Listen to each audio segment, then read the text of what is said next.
Hello, and welcome to People of the Pod, brought to you by American Jewish Committee. Each week, we take you beyond the headlines to help you understand what they all mean for America, Israel, and the Jewish people.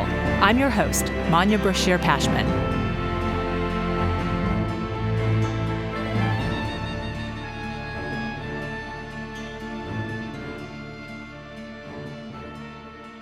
According to a recent survey by Hillel, a majority of Jewish college students, 56%, say their lives have been directly touched by antisemitism on campus since October 7th. Likewise, AJC's State of Antisemitism in America 2023 report found that 20% of current and recent students reported feeling or being excluded from a group or event because they're Jewish. That figure was only 12% in 2022. That's one of the reasons AJC and Hillel expanded a partnership this week to improve that climate on college campuses and make sure university administrators know how to support their Jewish students. We wanted to know what a supportive campus environment looks like. Here to give a student perspective are Eytan Saenger and Seth Schlank, two Jewish student leaders at Binghamton University, the flagship state university of New York. Seth, Eytan, welcome to People of the Pod. Thank you. Thanks for having us. I'm hoping you can share with our listeners what it's been like to be Jewish on campus there in Binghamton. Can you kind of give us a picture of Jewish life on campus both before and after the October 7th attacks on Israel by Hamas? So the Jewish community at Binghamton is known to be one which is very strong. There's roughly over 4,000 Jewish students overall. Many students are active in Jewish life. On Friday night, you can find over 500 students having dinner at Chabad. You can find hundreds of students involved in prayers, either on the daily basis or over Shabbat or different holidays and things like that. Events that you see on campus with the Jewish community are packed and bustling all the time. You walk to class and you see people with kippot, Israeli flags. Really, you know that you're a part of a college that is a place that is welcome for Jewish students. And certainly on October 7th was something that was needed for us as a community to know that we had people to turn to. And obviously, we were in the midst of celebrating a holiday, which was supposed to be a joyous holiday, celebrating the beginning anew of the reading of the Torah. We were supposed to be dancing, singing, having food, having a good time. But instead, that's very quickly turned into a realization of the facts and things going on in Israel, acknowledging that there was the most Jews killed in a single day since the Holocaust, which of course dampened the mood, especially for people like myself who had just spent a year in Israel the previous year and felt such a deep connection to the people of Israel, to the land, to the whole fabric of the society there, and have family there and have things like that, where it's like really there was a worry of everything that was going on and a trouble in processing everything that was happening. What was the response on campus in the aftermath? We saw the whole community come together within the first 24 hours after the holiday ended. We held a vigil in main campus with over 700 students gathered from the community, people from outside the community as well, who were there to stand united together. Our rabbi actually, where Seth and I, where we go to a lot of the prayers on Shabbat, and the community we find part of the OU JLIC community, he actually went back to reserves to fight in Israel within 24 hours and was fighting there and was actually away from Binghamton, away from the students in the community, away from his wife, away from his family for almost 8 weeks in the immediate aftermath. And so that definitely had an impact on us and was something on our minds continuing throughout everything that was going on. I'm going to interrupt you here. And just to note for listeners, you're talking about Rabbi Ben Menorah of the Orthodox Union's Jewish Learning Initiative on campus, father of 5, and a commander in an IDF infantry reserve unit. Go on, please.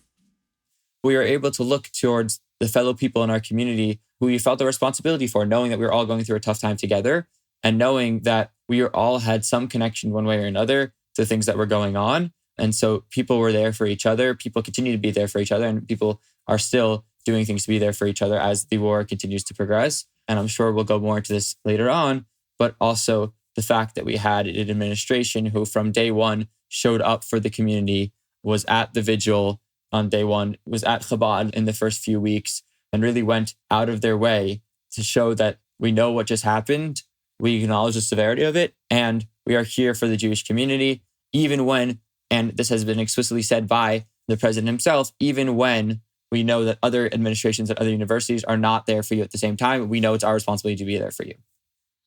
Yeah, I would say in all aspects of the community, whether you're walking down the spine, the main part of campus, you see all these Jewish students, whether it's an organization who's tabling for an event that has a connection to Israel, or it's the administration showing up at a Hillel dinner to spend some time and just talk with you about how you're doing and how the administration is doing their part in making this tragedy and calamity in Israel, for us being so far away, having a very large support system and being able to have someone who we know has our back is amazing. Well, as we've learned, no university is immune from anti Semitism. I understand the boycott, divestment, and sanctions movement has tried to make inroads there in Binghamton this year. Some students have encountered anti Semitism online or at protests. Hostage posters have been ripped down. So it's by no means peachy keen. So definitely, as Seth and I have both said, we are very proud of the strong Jewish community we have there. At the same time, of course, there are still things which are on the minds of students when going about their lives on campus, in terms of whether it's a rally held chanting slogans, which obviously do not make Jewish students feel any more welcome on campus, whether it's an event that was being hosted with a pro-Israel speaker that was met with signs around a room saying that you guys are complicit in genocide or things like that, which definitely make students think twice sometimes about, okay, do I want to be going to this event? Am I in a class with a professor who may judge me a certain way because I share my stance or things like that? And so that's definitely, unfortunately, not something that we can say does not exist here at Binghamton. And there have been circumstances of protests, of specific incidents that have occurred where different students feel different ways about those incidents, about those protests and things like that. And some are, let's say, more nervous when they walk around and things like that. I think we both agree on here is the fact that the overall nature of the campus climate and with the administration's support has been one comparatively more welcoming towards Jewish students. I personally do not feel scared to walk around campus with my kippah on.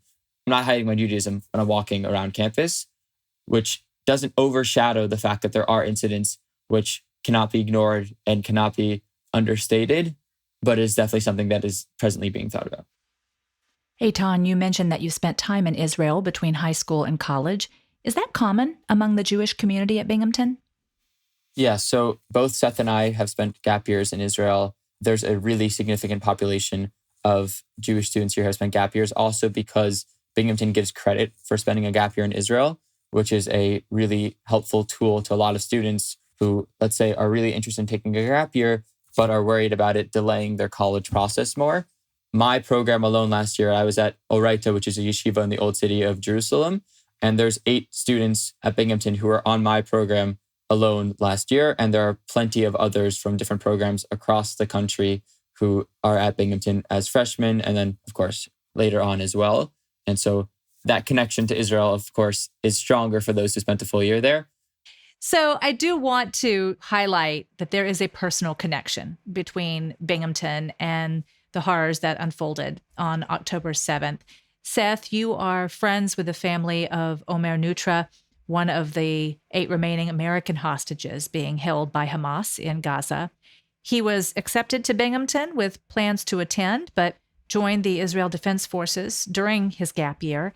Seth, what else can you tell us about Omer? So I've always looked up to Omer as someone who really understood and knew what it meant to lead. I was a member of his US Bar chapter when he was the president. He was on board there. He moved up a level and he became on the board of the division, of the Long Island division. And then he eventually became the president of the entire New York region. And I think that it was, for me, it was really always natural to see him at the forefront of the room, but also being able to have a conversation with everyone in the room and being able to make everyone there laugh, smile, and really be proud of themselves and be proud of their Judaism.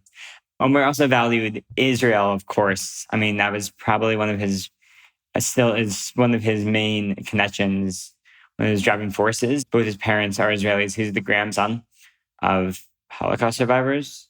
He is always smiling. He really enjoyed, his friends, family, basketball, big sports guy overall. And we know that he had a connection to Binghamton, and we know that he was accepted here. And we want to make sure that this was a place where we can acknowledge that and acknowledge that it's not 5,000 miles away. This is something that has happened right in our own campus and something that we know that we can bring to the forefront. And that brings me to the event in the university's basketball arena last month. It was organized by the Zionist organization there at Binghamton and Omer Neutra's family. Can you tell a little bit about how many people participated and who participated? Yeah, sure. Before the event, we had a gathering in the parking lot of the event center where the game was being played. We had about, say, 150, 200 people at the game itself. So we all gathered in the parking lot. We heard from Shira Kohler, who is a family friend of Omer and whose brother is a lone soldier in San Khanim. He fought in Be'eri in the first days of the war, and Ira is fighting for Omer and all the hostages. During Ira's time in Gaza, it was very personal. Hannah Slavsky, another one of Omer's friends from Plainview, who grew up with us, as well as Bailey Khan, whose brother was on the volleyball team where Omer was a captain. And they all spoke about different parts of Omer and about who he was. And then we finally heard from Omer's father, Ronen, who made the trip up to Binghamton and was able to kind of bring us all together and share a bit about his son, and was able to thank us for our tireless work. And obviously we want to thank him, but we were definitely doing this really all for Omer. Every single part of this event was something that we wanted to make sure that Omer was present at. So from there, we went down to the basketball game. Throughout the game, we held up signs. The group held up signs with Omer, pictures of Omer from his time in high school, where he was wearing his Binghamton gear and showcasing him and his connection to this university. Really made it a special event. We had the tagline, #Bing stands with Omer. And really, that was the whole main part of the event, was that we are here with him, with his father, with his family. And we're here for you, Omer. The pictures I saw of the fans at the basketball game were so incredibly moving. The spectators holding up pictures of Omer as if they were watching the game with him. It was really quite sweet to see. Were most of the students who participated in the event Jewish? I think while we had a lot of Jewish students, there were definitely a couple non-Jewish friends who were able to join. A lot of students who grew up in the New York area here. So a lot of them felt connected. A lot of Jewish students felt connected. Or they went to this camp. Worked at Ramat Nayak, went to Salman Shetter, and was part of USY. So a lot of people here know him through one facet of life or another. So there were a lot of students that necessarily had that connection, and also kids who had never known him, as well as other Jewish students and non-Jewish students who joined us. How has the university's connection to Omer affected the climate there on campus?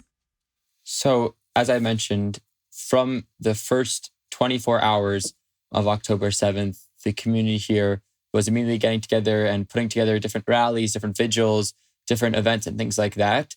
But there's something a lot more special about an event where you have a personal connection to, right? Often at the rallies, at the marches and things like that, you hear the phrase, these hostages are our brothers, sisters, friends, and things like that. And right, when our peers, when they're walking around campus and they see us holding signs like that as well. But for us, it's really not hyperbole to say that we have friends there, we have family there, because there are people on this campus who are family friends with the Neutras, who know Omer personally. And really, when they're saying they want to bring their friends home, they are talking about someone who is their friend, who is someone they've spent time with, and they're talking about someone who they've played sports with and want to continue playing sports with. And so it's really not an exaggeration or it's just something that we're merely saying, but really a reality of the situation here, that there are people like Omer who are still held hostage, who have personal connections to people across the country. The reason this issue and the reason this conflict is making such an impact and is something that people are investing so much time and advocating for is because of that reality of who is still held hostage and the connection that they have. And that has certainly shifted and shaped the way that we have come together here at Binghamton and the way we have advocated. And in fact, after we had hosted the basketball game event for Omer, which had received coverage locally, Congressman Mark Molinaro, who represents Binghamton, actually went to the House floor and made a speech about Omer, about his situation, and about the fact that he's supposed to come to Binghamton University based on the advocacy of the community here and based on the things that we have been doing to really put his name at the forefront of our efforts and the forefront of why we care about what's going on.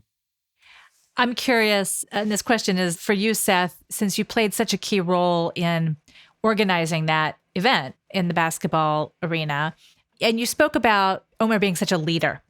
And I'm curious if these events of the last several months and missing Omer have propelled you into kind of an unexpected leadership role that you never saw yourself in.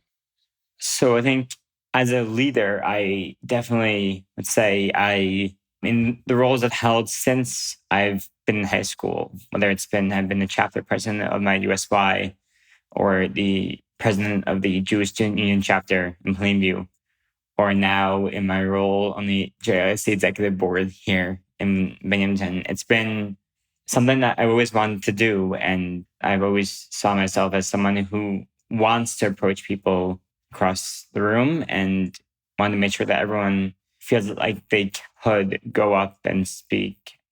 I think since October 7th, all the leaders I've been able to look up to, in addition to Omer, being able to see that each one of them has brought me to where I am today, brought me to a place where I feel comfortable being a leader, wanting to grow myself as a leader even more, and someone who really, I think, has been a part of that is Omer. Well, I'm sure his family so appreciated what the community there in Binghamton did. The pictures I saw of the event in that arena were just incredibly moving. And I'm sure that when he sees them, he will be incredibly moved as well when he comes home. So thank you so much, gentlemen, for joining us. Thanks for having us. Yes, thank you really for having us. It's been a pleasure to share our story. If you missed last week's episode, be sure to listen to my conversation with Grammy-nominated reggae singer, rapper, and beatboxer Matis Yahu. We discussed what makes him Jewish and proud, the impact of October 7th on his musical and spiritual journey, and how at almost every show on his current national tour, he has faced anti-Israel protests. The prospect of such protests led 3 venues to cancel his shows. Thank you for listening. This episode is brought to you by AJC. Our producer is Atara Lakritz. Our sound engineer is TK Broderick.